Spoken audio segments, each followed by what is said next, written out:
Over the years, I've developed a style as a pick player. Traditionally, a lot of people play the bass with their fingers, and I do as well. But when playing metal music, I find that the pick really brings out a charisma in my playing. And quite honestly, it started because years ago, I couldn't afford great big, huge, giant bass amplifiers. So when my buddies would roll in their little 50 and 100 watt Marshall half stacks, they'd be blowing the roof off the place, and I had to try to keep up with my little 100 watt bass amps. And traditionally with the equipment, you know, for every 100 watts of guitar power, you usually need at least double in bass wattage to equal the volume. So 100 watts of guitar is, you know, 200 to 300 watts of bass power, which is why bass amplification has a much higher wattage rating on it most of the time. And but the pick helped me really, you know, really kind of develop a sharpness to my.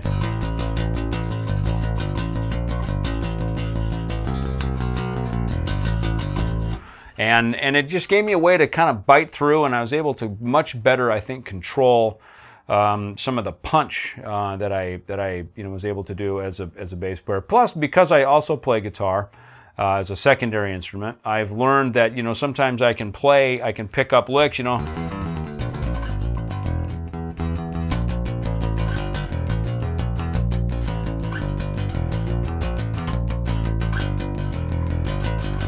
I'm able to jump in and play the riffs, or else be able to pick up certain little notes and, you know, pick up lines with the pick that maybe wouldn't be quite as easy to play along with the guitar if I were just playing with my fingers.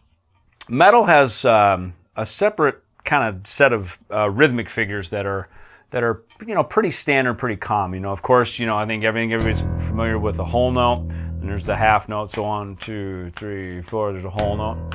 3, 4. Right? If you're playing a half note, it's 2 beats. 1, 2, 1, 2, 1, 2, right?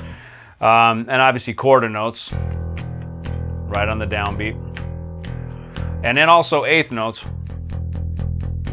And here's where the difference really starts, is in the down picking. You know, again, if you're using fingers, it kind of creates like a nice throbbing sort of tone. Using a pick, you know,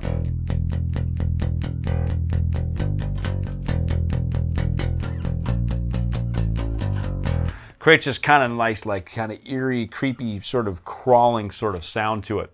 As you start to get into 16th notes,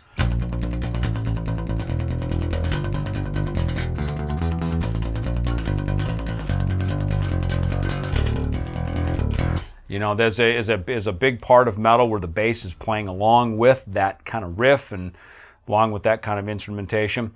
It's interesting that in a lot of metal music, 8th and 16th note patterns are broken up with triplets.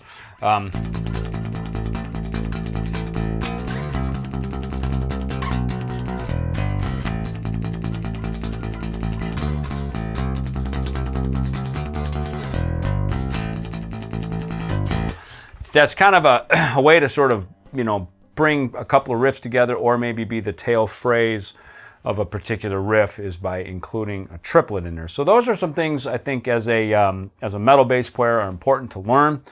Again, whole note, half note, quarter note, being very adept at the 8th note and making sure that your picking is really even on that, and especially 16th notes, making sure that your picking is really even, and of course understanding how the triplets tie in on those phrases as well.